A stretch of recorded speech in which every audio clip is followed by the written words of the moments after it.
Are we back? We are. Hey, Hey. hey. We're here, we're here. Let the bells ring and the banners fly. Feast your eyes on us, folks. I'm So still it streaming. it wouldn't be an anniversary show without something happening. So just before we went live, our OBS platform kicked out on us. So, but we're here now. There we are. We're good now. We're good now. Yay. Hey. Okay, well, good evening, everybody, and welcome back to our Sunday night offering of Astronomy Outreach, the Sunday Night Astronomy Show. Yay. We're 10 minutes late, but we're here.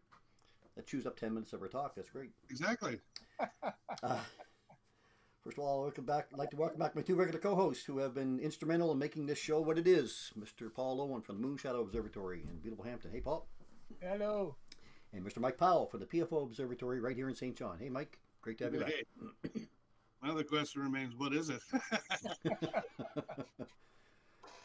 Okay, well, tonight is an especially exciting night for us here. 6 years ago, we began this journey. Wow. Dedicating our Sunday nights to looking up and sharing the wonders of the cosmos with all of you. Reaching 6 years is a massive milestone, and we are very grateful to everyone out there in our community for being with us on this incredible ride. We're going to chat a little bit about the last 6 years, how they've affected us in our outreach efforts, maybe, and where we see the show going in the future. Well, we should see the show coming on air at the right time in the future. not 10 minutes late. Anyway, we're also going to have a little discussion around this display of aurora this week. It was kind of a nice little surprise. Yeah. Sun's not at maximum, they say, but here we go again. So, Yep. Anyway. Also tonight, Mike's going to bring back his another binocular target of the week. And if Paul's it was gonna clear, have, you could see it. Paul's going to have another interesting read from a nice, Night watch. awesome book, Night Wash. And he's also going to deliver another interesting Rosanna's Fun Facts. I have a lot of photos to share with you tonight. And not really much about what's up this week because there's really not a whole lot. It's going to be a quiet week. Quiet week is nice. Quiet's okay. We have enough. We have a couple outreach opportunities this week at night to do so to talk about. Okay, so sit back and enjoy, everybody. Remember, this is a family-friendly, live, interactive broadcast. So let's get started, guys. Yeah. So 6 years have come and gone. We have done a lot in 6 years. It doesn't seem like it's been that long. I should have had AI write a song for it. Yeah, we could have just done everything. You just said save Step it back. tonight, and we could have been sitting back watching it with everybody Yeah, else. no problem. Well, we're here. We'd like to have your comments back on what you thought about the last 6 years, because I know there are some here that have been following us right along. Yeah, I can't believe right from the first show. yeah. Make sure that you tell people that if we are on the air, that we do this show, don't get them to go back and look at the first Oh no, you got to get them to go back and look at the Five- earliest they possibly 5 shows. Okay. And see how much it's changed. Yeah, how much has changed? We're 10 minutes late. It's funny. I remember, and we watched them every once in a while. I don't think we've rebroadcast it yet. No. But when Mike was like, Yeah. I watch a lot of YouTube videos. You guys do too. And the thing about that in that format, even Tech Talk, I guess, and the other ones, is that they're a pre-recorded program, and you have the opportunity to edit the program. yeah, So you can take the whole program and then go back in and change things as you like. But this way, we don't have that option. So things do screw up and they happen. They you know still happen. why? Because we're too lazy. Speak for yourself. It's just so easy just to do this, and then that's it. When it's done, see you next week. Literally. Yeah. So Well, yeah, who wants to spend time editing stuff? I do that on the other thing I do, and because I gotta do a lot of stuff you do, Chris. I gotta come up with with a thumbnail for the beginning of the video, and you gotta come up with all the clickbait stuff and and all that. But I've done, I don't know how many shows I got there, but I've not had to repeat one, and I've not had to re-edit anything. Yeah. So I think so long as you're having and you're being straightforward with what you're saying, and you're talking about what you know and not what you're making up, It's pretty easy to talk and you know and not have to edit things out really. Yeah. Unless you're doing like a tutorial and you're flying through it and then you see all these ones where they're like and blah blah blah and blah blah blah. You know, there's all these cut and paste and they're in different places every time. Yeah. Yeah. That's kind of annoying, but Yeah. The live format has been different for us. For me, especially. Look, I've been an introvert most of my life. I probably still am mostly, but to be live on this format to me is it's nerve wracking. It still is, even after this length of time, because I'm the one doing the producing at this side of it. You know, four monitors here in front of me, keeping an eye on things. And it's not something I was ever trained for. You know. no. I did HVAC for a living, not technical studio stuff. So it does make me nervous every program, but I think it's different for us because we are live. So it just happens as it happens, kind of thing, right? So Yeah. and And that's there's three of us too, so that makes it a little easier because there's if I hear dead space, I won't leave it go too long. I'll jump in. The same with Mike or someone. yeah. 2.5 of us. I gotta lose a lung that go off screen for a minute. That's all right. I picked up your lungs and washed them off lots for you and put them back on the table. So Leave them all over the place. I know. Watch where you step. Andrew says live is good. Thank you, Andrew, for that. Sunday night astronomy / comedy show. It's been great. yeah. Good. Appreciate that, Dan. Yeah. Well, it's got to be fun, right? If it's not fun, you don't do it. It's been that for us. We talk a lot amongst ourselves. Before the program, of course. We're usually on air. We're really getting ready around 7:15 or so. And then usually afterwards, we're usually on for half an hour discussing how the show went and what's happening in life, that kind of thing. So to us, it is just kind of a more casual conversation. I like at the end of the show today, we'll say, "What are we doing next week?" And then we end up just before we're coming live for next week. It's like, "So what are we doing this week?" That's where we rely on you out there, the audience, to give us some ideas. I mean, after 6 years, we do run out of stuff to talk about, and we don't want to rehash everything over again. Yeah. Some new stuff is always nice. So. Well, there's always something new. That's the interesting thing about it, because there's always new things going on in the space news, in the astronomical community in general. I mean, Rosanna's coming up with something every week, and she has for her 6 years. That's right. Yeah. So so I don't think we'll ever run out of things to talk about. Equipment is evolving. There's always something new coming. In fact, we're coming up close to Christmas. We are what? The 16th. So we're only 7 weeks away. Give or take. Yeah. So we might want to start talking a little bit about accessories and things you might want to buy for Christmas. And then for those who want to know about telescopes and maybe what they should be looking for, send in your request to us about that, and we'll be happy to research and talk about it and do whatever. In fact, we can do it right online while we're online. Right. Yep. No, it's great. Lisa and Rob say you've gotten us through a pandemic and a major peak solar cycle. It wouldn't have been the same. Well, thank you both for that. And Bridget said that's one reason why it's so inspiring. So. You're making it sound way too good here. Trish says, I have learned so much about the night sky since connecting with you guys. So appreciate you. That's awesome. Thank you. We appreciate you as well. So I mean, it's been 6 years. We're looking forward to number 7. I never thought we'd ever get this far. Yeah. After those first 4 shows, that was it. I'm throwing a towel. It's funny. I can't learn this. Before we get on the air, I was watching a little bit of Carol Burnett, and I was watching the skit when who's the little guy? Tim Conway. Tim Conway, and his sidekick Harvey Korman, and when they did the dentist scene, right?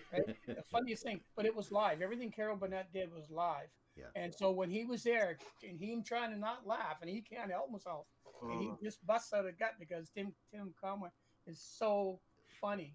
His sole purpose was to get him laughing. Yeah. And that's it, But in today's television shows, live or not even live, they're recorded, and then when they have them, they call them bloopers now. Yeah. Things you never see that they'll take out. But Yeah. back then, you saw bloopers and all because it was Yeah. live, right? Yeah. So it Well, definitely has its charm. We wouldn't have any bloopers, I don't think, over 6 years, would we? Oh my goodness. Oh, maybe one, maybe two. Yeah, it's been fun. Live is good. Life's good. Yeah, it's been, like I say, it's been a challenge a bit, but it's still been fun to be able to offer it. Yeah. And what are we going to talk about coming up next? Well, we are talking more about breaking the show back up into some segments again, like we did before. Not have a 20 or 25-minute discussion every week. Just about stuff. Maybe bring on a special guest and have them talk. And then break it back up into the format that we were doing before. We had talked. There's one there we did about what's up in space this week, or that kind of stuff. Mike's MacGyver segments. MacGyver, yeah. Yeah. Those things were places where we had been a while back, and that kind of broke the show up into complete segments, and we didn't really want that either. We want this kind of a flow a little bit more, that it's more like it's live. So Yeah. So we're going to try to get a little bit of a mix, I think, going forward. So I guess the question would be out to you guys out there is, of all the things that that you've seen and watched, is there some favorites? Is there some things that you've seen and that we don't do now, or is there some things that we don't do that you would like to see us do?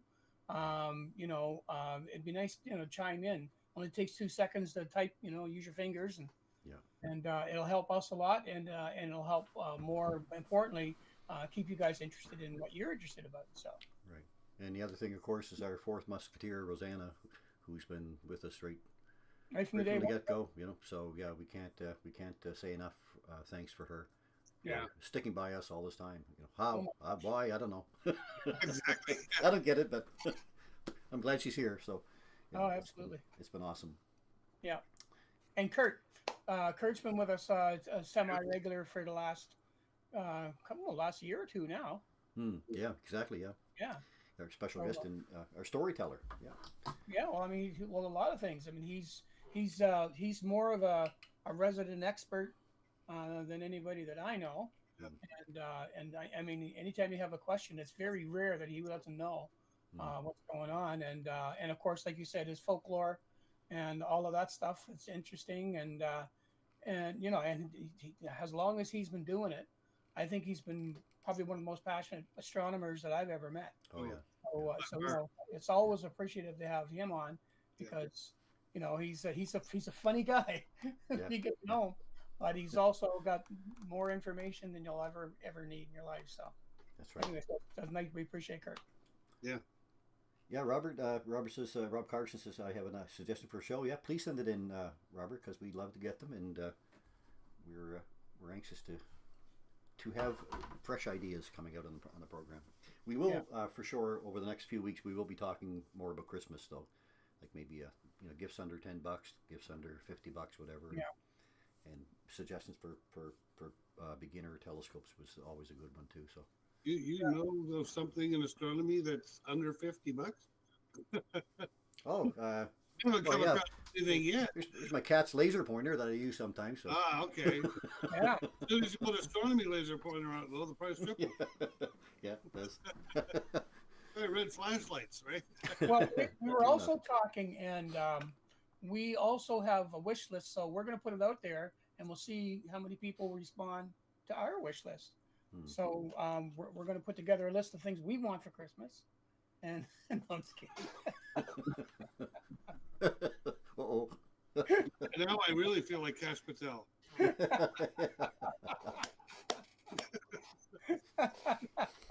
asked me to do what? Oh, that's funny. Yeah. Anyway, yeah. So 6 it's, years. There you go. It's been awesome. Somebody says, let me see. Deb says, I like the naturalness of the broadcast. Can't count on much these days. Remember, reminds me of times when you had the same radio personalities at a certain time. Yeah.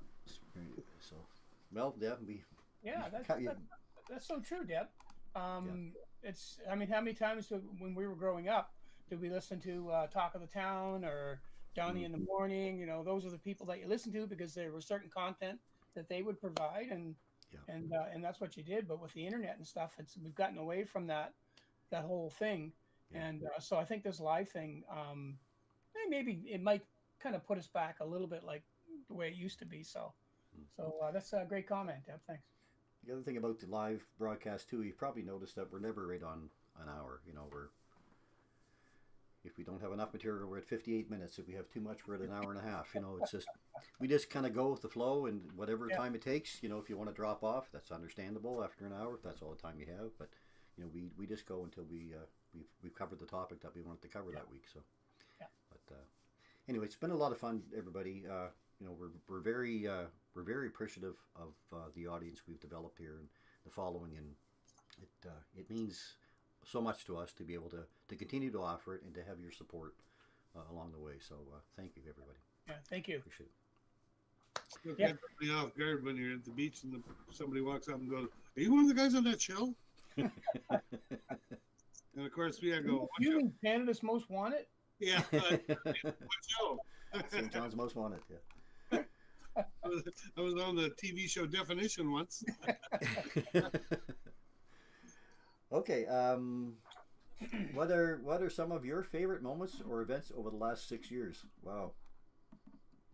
I'd have to say probably. Let's read her off. Oh, I would have to be like one of the big ones for me would be the recent eclipse, right? Last year's eclipse, of course, and the activity that was building around that.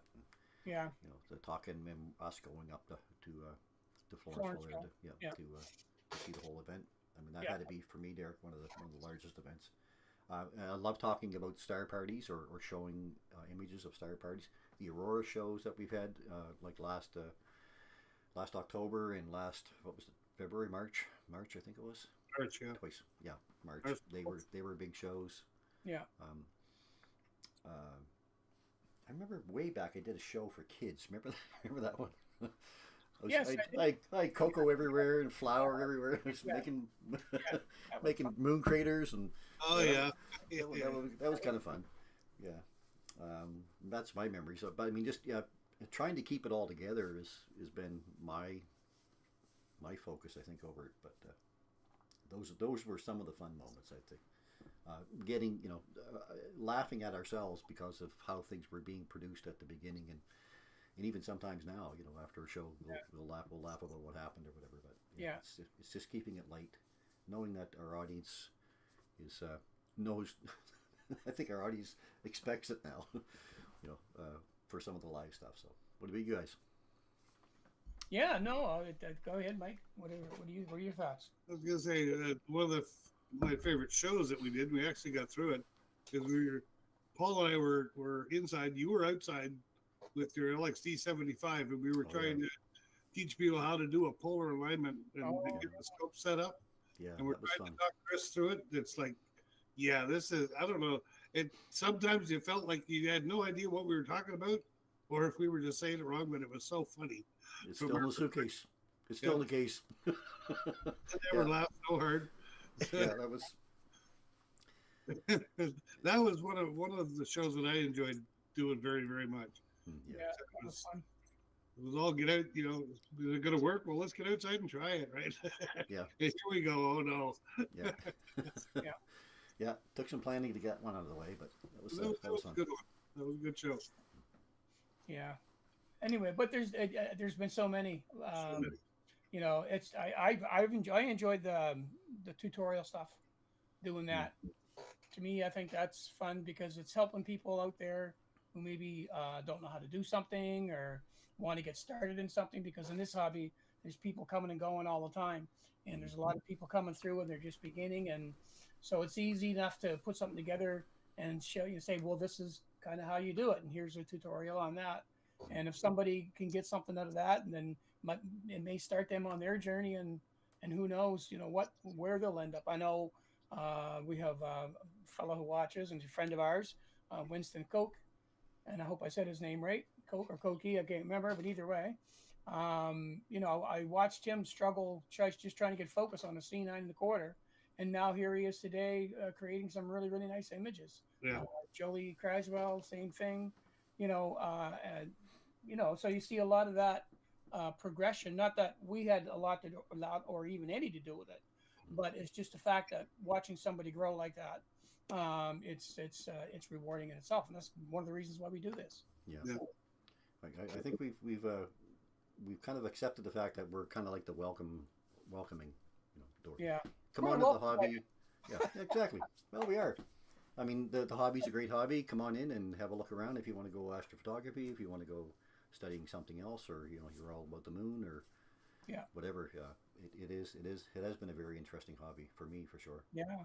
Lisa, another run. She's Fantastic. really immersed herself into the hobby, and she works with a lot of people all over the world, believe it or not. Yeah. And she's plugged into the Halifax group and does a lot for them. And then she's got the Lisa's Lookup.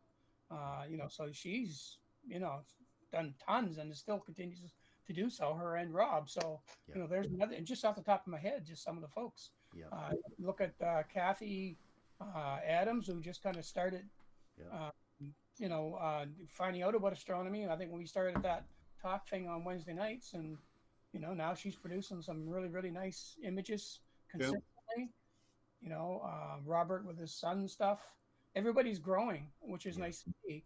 But you had to start somewhere to get there, and I think that's what when we started the show, that's what we wanted to do, was for those people who maybe didn't know how many steps to take to go step right or step left to get to where you want to go. That's kind of where we were, just kind of open the door for you. Come on in, and here are the roads. Which one do you want to be on? Yeah. So anyway, that's kind of, I guess, been the rewarding thing for me. Yeah, agreed. Yeah. Well, guys, here's the year 7. Yeah. Cheers. Everybody- Cheers. Cheers. All right. All right, so year 7 starts next week. So thanks, Wow. everybody. And we will continue, I guess. Yeah. For now. So, Lynn, I think it's Braille. I hope I pronounced it right. I thoroughly enjoyed your presence up here at Mount Carlton. Having the opportunity to look in multiple telescopes was a dream. Want to go back again when you all return. So that was from our star party when we were up over the summer. Yeah. So thank you, Lynn. I'm glad you enjoyed that, because that's what we really like, getting out under the stars. And we just, once we're there, it's just an absolute ball until we get home. Well, remember one last thing. Remember before we had the intro? And we used to sit there before we had the intro, and the music we used to play, but we used to all... Yeah. I miss that part. Oh, yeah. the bobbleheads, as the music was playing in the background. Yeah. Oh, my gosh, yeah. Came a long way, Yeah. All right. Well, again, thanks, everybody. So let's move on then for our program tonight. Paul, do you want to go ahead with your talk about Night Watch? All right, I will. Let me get my book and my paper and my thingy. Okay, so again, I'm just taking excerpts out of Night Watch. And again, we're talking about Christmas gifts. This would be one I recommend for anybody, even for those who are astronomers. This is still a great book, because there's things we're going to get into, and you'll see why.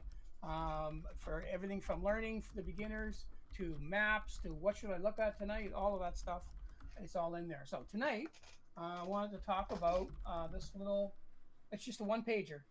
And I just read this, and it was written by, just give me a sec, because each one of these chapters are written by different people. So this one is by, it says, chapter 2, am I in that right? Yeah, so it says Edwin Hubble. So I don't know if that's if this is coming from him, or if this was coming from Terrence. I'm not quite sure, because I was reading, trying to get in there and see who actually, just give me a sec. There we are. I'm back to where I was. No, yeah, Edwin Hubble, yes. Okay, so let me just put on the page I need to bring up. I'm going to share my screen. Entire, and so you're going to see, should see that photo now. We do. Yep. Someone in a sandbox. Mm-hmm. That's So let's talk about just that. So the galaxy in a sandbox, and that's what this page is all about. So a sandbox is a miniature universe to a child, a world of valleys, castles, hideaways, and great escapes. On a different level, a sandbox serves as a model of the universe. There are about the same number of sand grains in a typical sandbox as there are stars in the Milky Way. So when examined with a microscope, all the grains of sand are seen to be fundamentally the same silicate material, but are different in detail from one another. So it is with the stars, or so it is with the stars, I should say. They are all cosmic thermonuclear furnaces, but they differ in size, temperature, and brightness. Our sun is one of them. Just as the sand grains merge into a smooth texture to the eye, the stars blend into a radiant beach head, such as the Milky Way on a summer night. Only the nearest stars, those within a few thousand light years of the sun, are visible as individuals. A thimble of sand from the box would represent all the stars visible to the unaided eye on a dark night. But the sandbox is just our galaxy, and ours is merely one of billions. To begin to approach a representation of the real universe, every human on Earth would need a sandbox, and even that would fall short by several billion sandboxes. Counting the sandboxes, the galaxies in the known universe at the rate of one per second at 24 hours a day would take several human lifetimes. That's a lot. I'm often asked whether the immensity of the universe makes me totally insignificant, even depressed when I'm out stargazing. On the contrary, I feel a deep sense of tranquility under the starry night sky. It's not an unfathomable mystery, but a wonderland to be explored. Humans may not understand all the intricate workings of the universe, but we do know enough to recognize our place in the cosmic scheme, at least in a physical sense. For that reason alone, we are not so insignificant. Stargazing for me is a cerebral voyage among the stars and galaxies, a communion with the beauty and immensity of the universe. It isn't overwhelming, it's exhilarating. These sentiments are reinforced every time I stand under the rich canopy of stars and see the Milky Way's glowing spine of starlight arcing across the sky. I sink back into a lawn chair and turn my binoculars to the throngs of the stellar points in Cygnus and Sagittarius. The ocean of stars offered by the humble binocular never loses its impact. The late Canadian astronomer Helen Sawyer Hogg summed up my feelings in the foreword to her 1976 book, The Stars Belong to Everyone.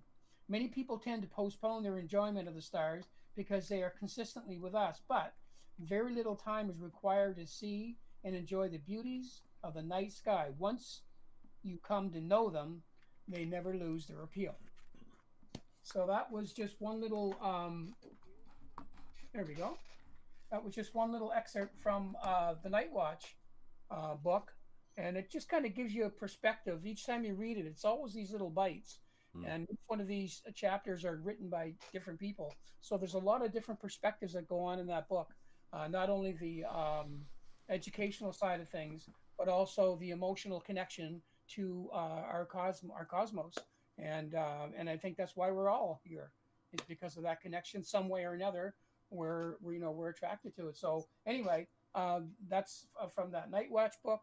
So again, if you don't have it, go and get it. Awesome. That's it. Thanks, Paul. Okay. Great piece there for sure. Yeah. Okay, let's get to Bino Bud, or I'm sorry, a binocular target of the week by Bino Bud. With Bino Bud. With Bino Bud. With Bino Bud.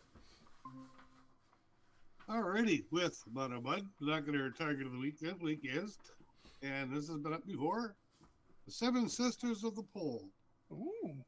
Yeah. So, very much binocular asterism, the Seven Sisters of the Pole are a group of brightest stars in the shape reminiscent of the Pleiades cluster. Although this pattern is similar, these sisters are larger than the original. And then very close by is open cluster NGC 188, or the Polarisima cluster, or some call it the Polaris cluster. But that NGC 188 is very small. I don't think you see it in binoculars. How do I find it in the sky?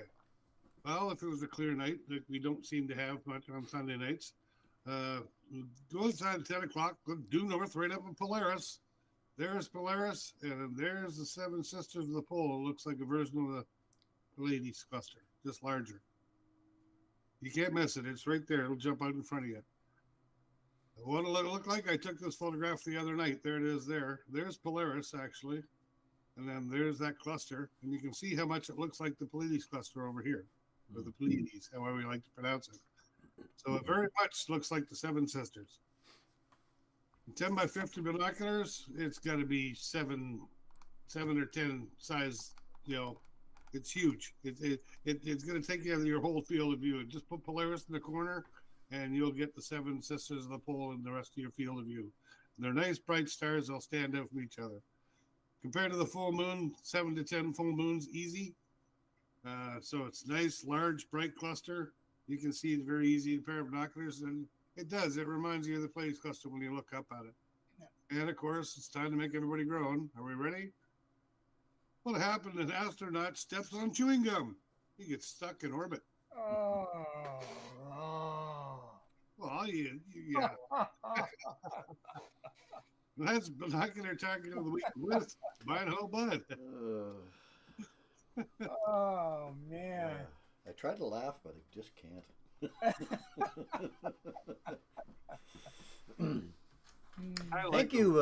Thank you, binocular target of the week, man. It's Bino Bud that thinks he sings up. And your co-host, Bino Bud, yeah. Hey, there's another thing here I was thinking about. I did suggest that probably we'll start to switch things up, but we'd like to know what you think. Do you want the format to continue the way it is? Like we have a 20, 30-minute segment at the first, then we have our segments at the end, or would you like to see it broken up into more segments, or are there special segments that you would like us to break the show up into, like a 5-minute segment on this or that, More puns. More puns, yeah. I think we have enough of those. But yeah, maybe comment here, let us know. And we're always looking for input because this is your program as much as it is ours. So yeah. Okay. All right, Paul, do you want to go ahead with Rosanna's fun fact? All right. I'll share my screen one more time. And this is this week's Rosanna's Fun Fact. Hey, welcome back, Rosanna, for another absolutely wonderful fun fact. So let's get right into it. So Rosanna writes, "Hi, Paul. Amazing discoveries keep popping into my inbox, and this one is spectacular. We've all been hoping Betelgeuse would go supernova in our lifetime." So just a second, I'm going to bring up the picture because it's important to see this. There we go. However, the discovery of the little Beetle Buddy, a tiny companion star tightly orbiting the red giant back in July, unfortunately indicates that Betelgeuse is younger than previously thought, and thus probably not as close to going supernova as we hoped. The tiny Beetle Buddy is the blue-white dot on the right. So that's right there. And that's the dimming that they were actually seeing. This thing was going around in orbit. When it was facing directly toward us, we were seeing the dimming, and that's when everybody thought, oh, what's happening? And so our hopes stay pinned on Eta Carina, but a more detailed news report on the earliest and best ever capture of a star going supernova was released on November the 14th. Now, this is an artist's rendition of SN2024 GGI. So for the first time, scientists determined the shape of a supernova shock front as it burst through the surface of a dying star. Spotted erupted exceptionally early in April 2024 from 23.6 million light years away. Supernova SN2024 GGI briefly displayed an ovoid, olive-like shape before its shock front collided with the surrounding material. An observation that fills in some of the blanks about the very earliest stages of a supernova evolution. Now, these details would not be evident if it had been caught just a day later, highlighting the scientific value of early supernova detection, the agility to mobilize equipment to hone in on the source, and why different observation techniques matter. Now, the photo you're looking at now, excuse me, is SN2024 GGI supernova, and that's in the NGC 3621 galaxy. So that's the galaxy you see there, and there it sits right down at the bottom. It's circled. So when the supernova explosion SN 2024 GGI was first detected on the night of 10th of April 2024 local time, Yi Yang, an assistant professor to the Tsinghua University in Beijing, China, and the lead author of the new study, had just landed in San Francisco after a long haul flight. He knew he had to act quickly. 12 hours later, he had sent an observing proposal to ESO, which is the European Southern Observatory, which, after a quick approval process, pointed its VLT, the Very Large Telescope, in Chile at supernova on the 11th of April, just 26 hours after the initial detection. I wish it had only been 12 hours, but maybe next time. This is what astronomers now archive for the first time with the ELO's VLT. So for FORS2, I'm going to show you the next photo. There we go. On the VLT, it uses a technique called spectropolarimetry, I'm going to say. So spectropolarimetry delivers information about the geometry of the explosion that other types of observation cannot provide because of the angular scales are too tiny, says Lifan Wang, co-author and professor at the Texas A&M University in the U.S., who was a student at ESO at the start of his astronomy career. Even though the exploding star appears as a single point, the polarization of its light carries hidden clues about its geometry, which the team were able to unravel. Now, the ESO is the only facility in the southern hemisphere capable of capturing the shape of a supernova using measurements from the FORS2 instrument. Excuse me, I'm drying up a bit. So let's move on. So actually, no, with the FORS2 data, the astronomers found that the initial blast from the material was shaped like an olive. As the explosion spread outwards and collided with the matter around the star, the shape flattened out the axis of symmetry, but the ejecta remained the same. These findings suggest a common physical mechanism that drives explosions of many massive stars, which manifest a well-defined axial symmetry and acts on large scales, according to Yang. So an artist's pictorial view to explain this was released on November the 6th by ESO. Look up the video. The 29 seconds are well worth it. And so here are some of the stills from that very video. So there it is there. And it's going to go through phases. The next phase. And on again. And yet again. And another fascinating space snapshot came my way on Friday. Can you guess what we're looking at? No idea? No idea. Okay. So this striking image shows solar magnetic activity in action. This was created by combining 9 days of observational data collected by the ESA NASA Solar Orbiter spacecraft's extreme ultraviolet imager. The image shows the sun's south pole, marked by that white dot, surrounded by bright arcs that show the motion of magnetic structures across its surface. The results contribute to Solar Orbiter's mission to study how magnetic field dynamics at the poles affect the sun's 11-year activity cycle. And this image was from the ESA NASA Solar Orbiter team. Now, as we know, different parts of the sun move at different speeds as it rotates, which causes its magnetic field lines to become tangled, forming knots and loops. These distortions manifest on the sun's surface as sunspots, solar flares, and coronal mass ejections. These tangles gifted us a strong solar flare so far of 2020, the strongest solar flare so far of 2025, X5, some beautiful auroras of the past week. And this was the photo that I took of that aurora from last week. And caused radio blackouts across Europe and Africa. I know my internet sleuthing was so slow and bumpy for a few days, and only a handful of my 78 tabs would open. So, solar flare rage. Okay, Mr. Johnson, after you take the computer out of the office toilet where you threw it, try rebooting. That's this week's. And we're going to do that one more time. Maybe. There it is. There. Rosanna's Fun Fact. Thank you so much, Rosanna. And as usual, very informative, very interesting fun facts. And I didn't know they were shooting from way underneath the sun looking up. Yeah, wow. Oh, isn't that wild, eh? Mm. Fantastic. What a nice show! What a nice show that was last week as well. Yeah.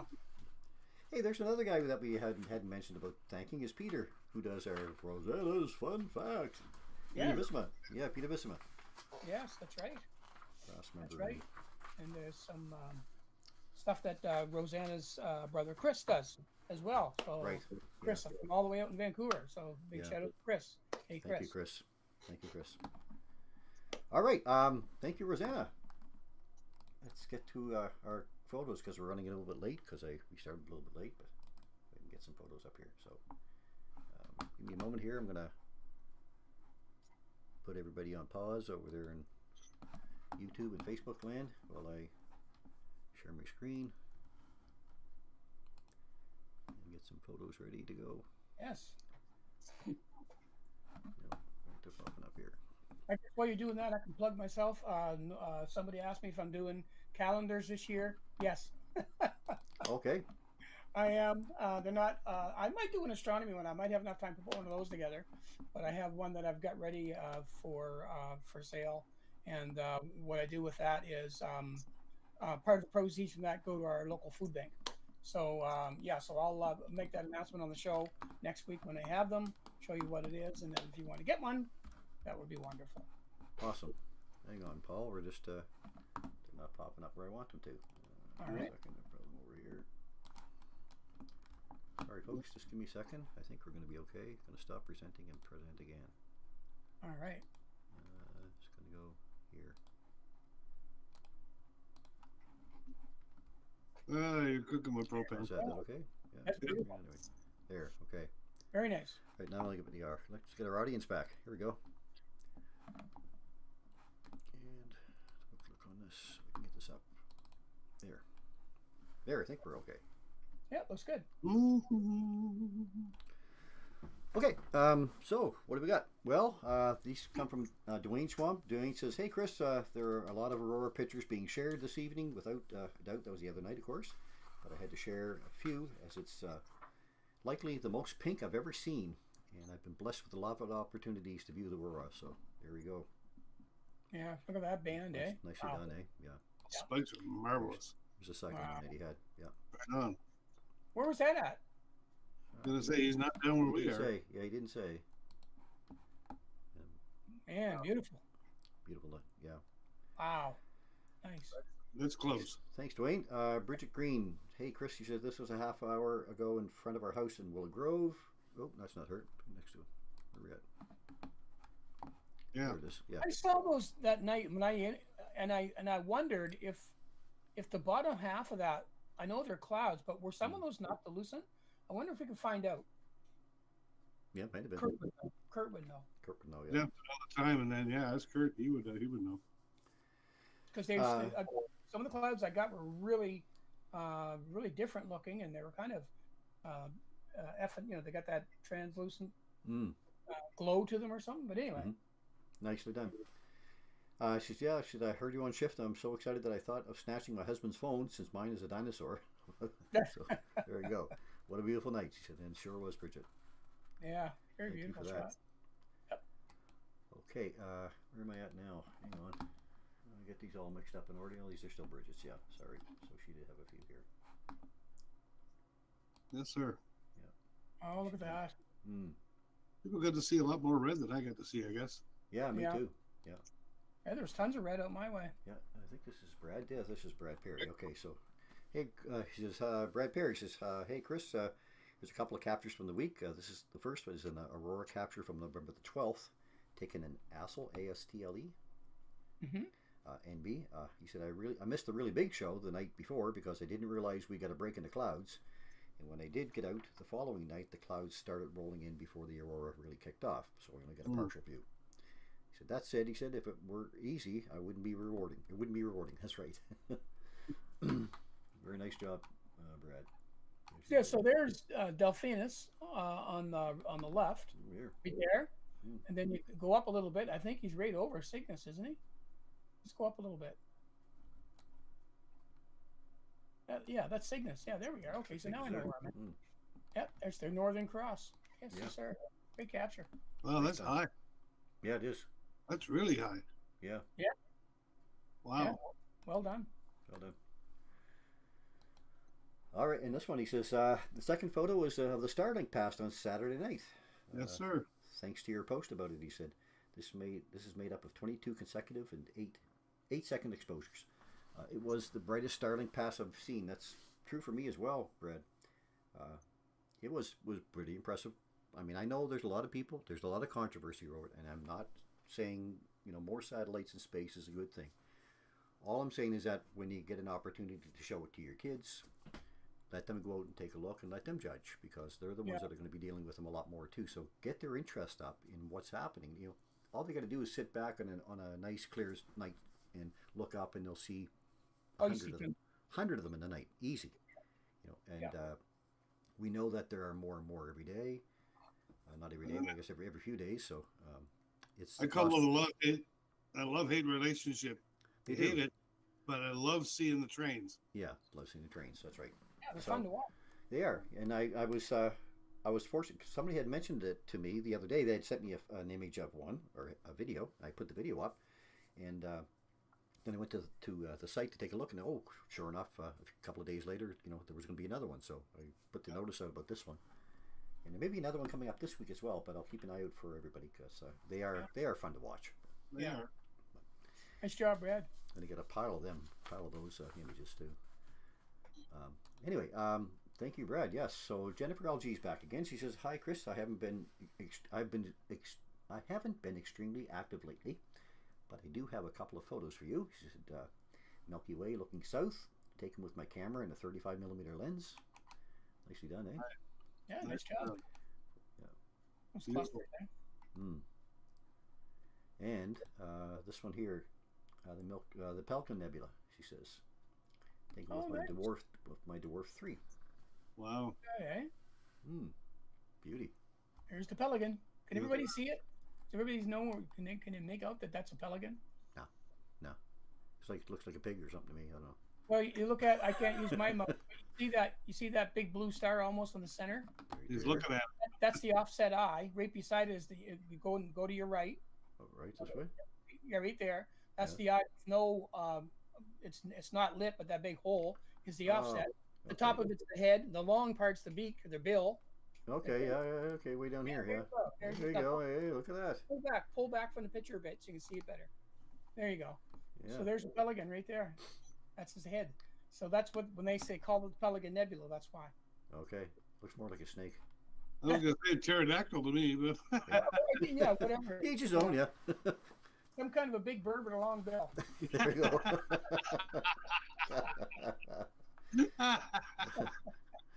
That's perfect. Anyway, thank you, Jennifer. Nice shot. Yeah, nice job. And then this one of the Aurora, she said, on November 11th with my camera and my wide-angle lens. So nicely done there. Wow.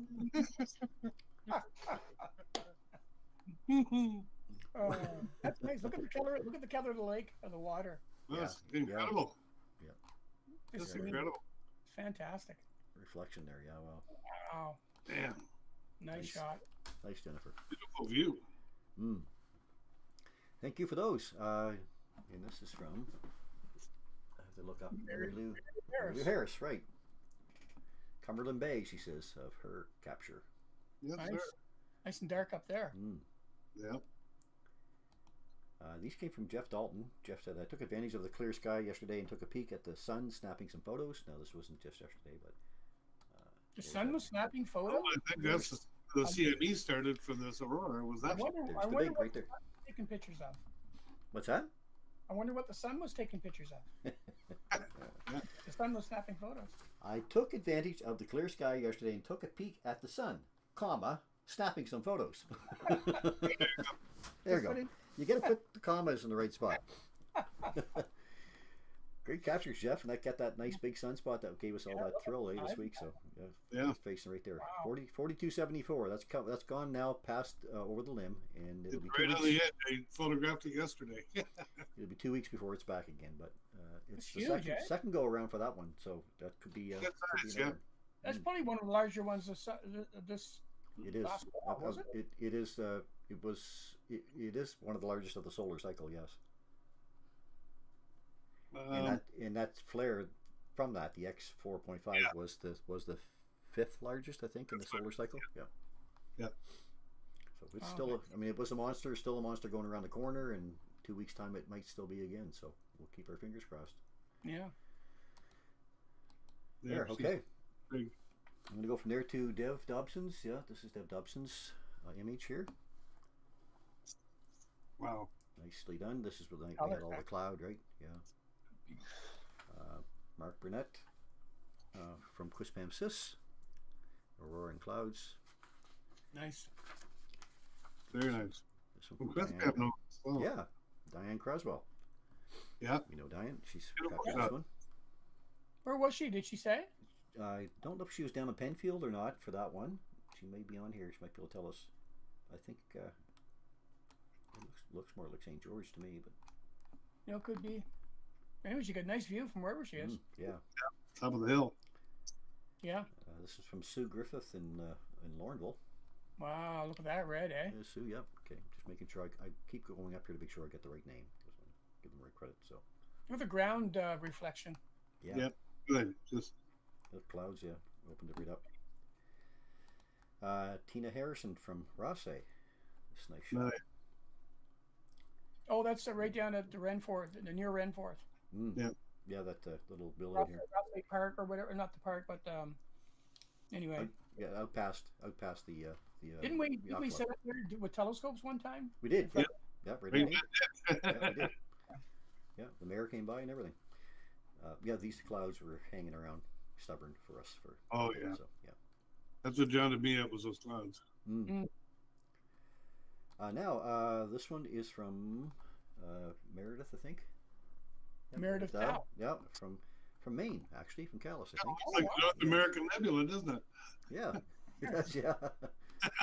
But she got the red, white, and green, so she's Yeah. close. She's got the crows. Thank you for that, Meredith. And now this one's, I'm going to pronounce the name wrong, I know him. Gwinishan Kireshi. Wow. From Moncton. This is Moncton. And again, that's straight up. They were up high on the first night. They were up high. I got clouded on both nights. I missed them both. Yeah. I got shot, but not like that. Wow. Yeah. Like, In fact, when I looked at Cassiopeia. the front yard, they were. It was southwest is where this one. This Right. was the one that got the first Southwest. night. Wow. Yeah. Yeah. Like I said, that's Cassiopeia right there. So you're looking straight up at it. Depending on what time of night I you're don't talking. know if that's Cassiopeia or not. Yeah, down. It's an M instead of a W. Yeah. Anyway, the one I shot was southwest. So what do people do, Paul, when they want to like see how their stars are strung out a little bit? Is that just too long of an exposure time, or? Well, either that or they're not on a tripod. They could be, there's some Wind vibration sheet. going on. Yeah. Okay. Yeah, or 'Cause it was- they're on a tripod. They got a really long lens, and they're Mm. shooting for too long a time. Yeah. They'll look like a phone shot. Yeah. The colors are great. We had a lot of wind that night too. I remember. It was, Yeah. Oh, yeah. Crazy. Yeah, Yeah. it could have been that too. Wind and snow and ice and everything coming down that night. Yeah, without seeing what the settings were, I couldn't really say. Yeah. But Still, the colors are fantastic. Wow. yeah, really, they are. Yeah. Good stuff. Lynn Jacobson from Dorchester. Wow. Wow, look at that red! Holy smokes! And right in the water too. Yeah. Everything. Yeah. Like I said, it's reflecting everything. Yeah. Cool stuff. Donna Davis from Mactaquac Head Pond. Oh, look at that! You got the Nice bands. reflections. Got the bands right in the water. Right in the Yeah. water. Yeah. Beautiful. Nice. And Donna Davis. Oh, sorry, that was Donna Davis. Oh yeah, right at the Big Dipper. Yeah. Yeah, the Big Dipper. That's where it was. That's where it shows up. Pamela Hollis from First Lake here. Oh, First Lake, yeah. Yeah. Shot too. Past the airport there. Yeah. Nicely done, Pamela. Yeah. Gonna keep going here. Jennifer Jameson from Sheffield. So you can see a band right in the center coming up. Yeah. Actually, and off to the left too, down the near the bottom, near the horizon. Oh, down here, yeah.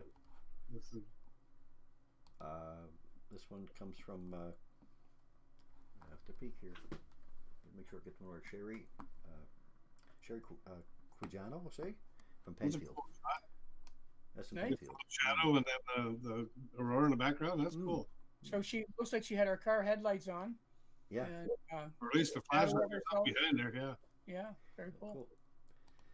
Corinne McDonald from Tucker Park area. That's beautiful. Nice. We've been down there, guys. Yeah. Corinne does beautiful work. Really nice. Mary Craig here from St. Andrews. Thank you, Mary, for that as well. Good shot. Yeah. Yeah. Awesome. It's a nice look catching that over the water as it reflects so beautifully. Yeah. Jamie Wiseman from Oromocto area. Nice pillar. Yeah. Yeah. Yeah. Nicely done. Thank you. And the funny thing with that, it was early. Like it was. It wasn't late. It wasn't a midnight one. It was 8 to 10 o'clock kind of thing. Yep, that's right. Frank Ferguson tonight at my Aurora go-to location in Wildwig, New Brunswick. He said until the clouds moved in. So beautiful. Your location is great. I had so many photos. This is as many as I could share tonight. I knew because we're already late. But thank you all for sending them in, and continue to send them in to our site astronomybythebay@gmail.com, and we'd love to get them up here in the program too. So this one really cool. If you get a large amount of photos, turn them into a time lapse. Yeah, even that same shot. Like that would be great. They look so cool. Yeah. This one came late, but we got it on anyway. Tim Doucette, he said, here's one for you, the Elephant Trunk Nebula, using his C14 Edge plus Hyperstar, ZWO ASI 2600 MC Pro with an NBZH Alpha Oxygen 3 filter, 180 by 300 second shots, 15 hours total, processed in PixInsight using HOO palette. Pretty cool. One word. Wow. Yeah. Holy crap. From a C14 telescope, yeah. Wow. Yeah, from his Dark Skies and Quinnen. Yeah, he's got the skies. Yeah. Awesome stuff. Nice, Tim. Yeah. Nice. Beautiful shot, Tim. This one, I don't know who did this one. Who's that? Kind of like yours, Paul, maybe? Yeah, I think so. I think it is. Up in that area too, isn't it? Let's have a peek. It's Mr. Owen, yeah. So the long and short of this one is I hadn't been out in my observatory for close to a year. So I decided to go back out there and get it up and running, and it took me all day to do it. And I thought, well, I spent this much time doing it, I'm going to see if it works. So anyway, I shot this, I don't know, about 3.5 hours worth of data. But I shot hydrogen alpha, red, green, and blue. And then I got the luminance from the hydrogen alpha, and I put those all together and came up with that. And my friend and a mentor, Ron Breacher, a long time ago, I was taking PixInsight lessons from him, and he's got this beautiful color palette and his colors that he always gets. So I was looking at the front of the Night Watch magazine book, and you can see my little Night Watch book there if you can see it on the side. And so that's the Orion Nebula that he shot, and I was looking at his beautiful magenta colors and the blues, and I was kind of looking at that book while I was processing my data, and I was fortunate enough to be able to match it up to his. So so I'm really happy with the colors on that, and it was just nice to get back out under the stars, running all that stuff again, and I forgot how much I really enjoyed it. So hopefully I got the spark again. Awesome, good stuff, Paul. Let's hope.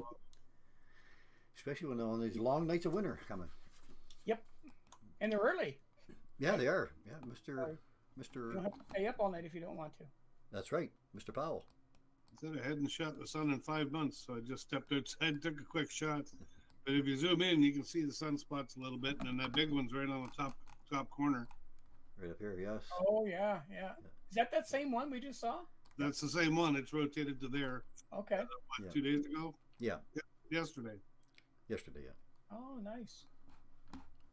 We'll get this up in the spot. Where's it Nice. gonna go? I hadn't shot the sun in 5 months. Lots of granulation there. There. Nicely done. Yep. Here's your other one with the Well, that's Soho shot. notification. Yeah. Oh, Soho. Okay.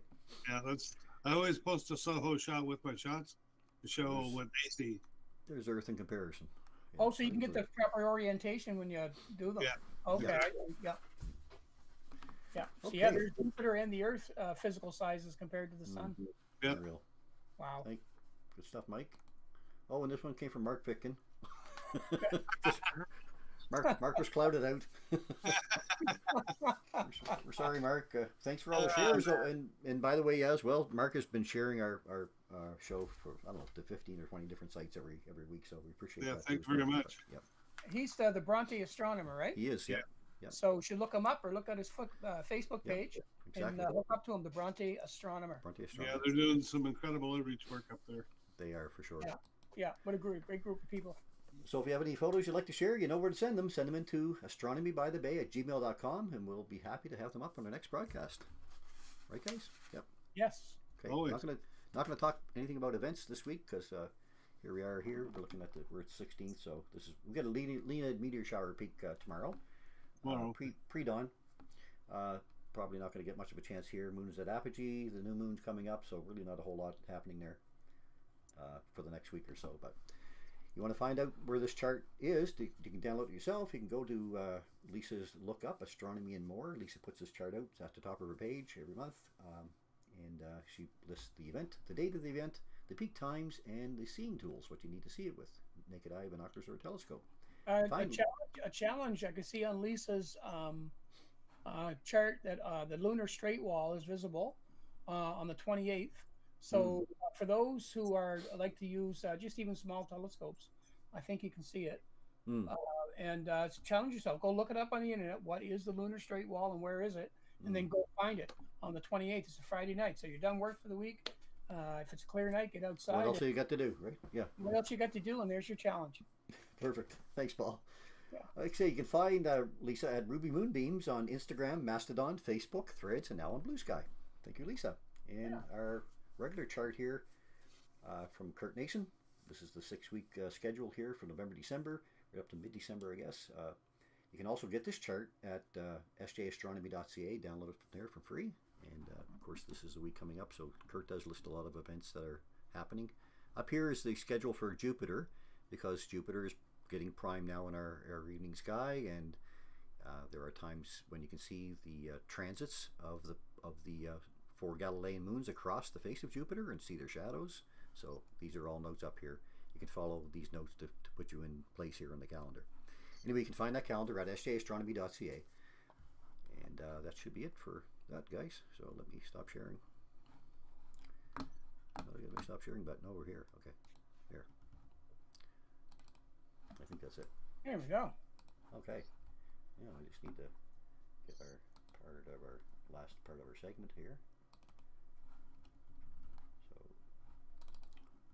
and there, I think we're ready. Okay, well, so anyway, thank you all for joining us again. Special thanks to Rosanna again, of course, for continuing her contributions for the last 6 years. And thanks for all the well wishes, everybody, as well. It's been a lot of fun. We do look forward to our year 7 coming up next week. Remember, too, we do love getting your photos. Send them in to astronomybythebay@gmail.com. We'll be putting them up on the next broadcast. And we'll be back here next Sunday night at 8 p.m. on YouTube and Facebook to edutain you on the wonders of the night sky. So, from Mike, Paul, Rosanna, and I, and that's it, I guess. Might be 8:05. That's enough. Huh? It might be 8:05. Okay. Yeah, it might be 8:05. We wish you a safe and happy week, everybody. Lots of clear skies. And as always, open your eyes to view the skies and keep your scopes pointed up. See you in year 7. Good night, everyone.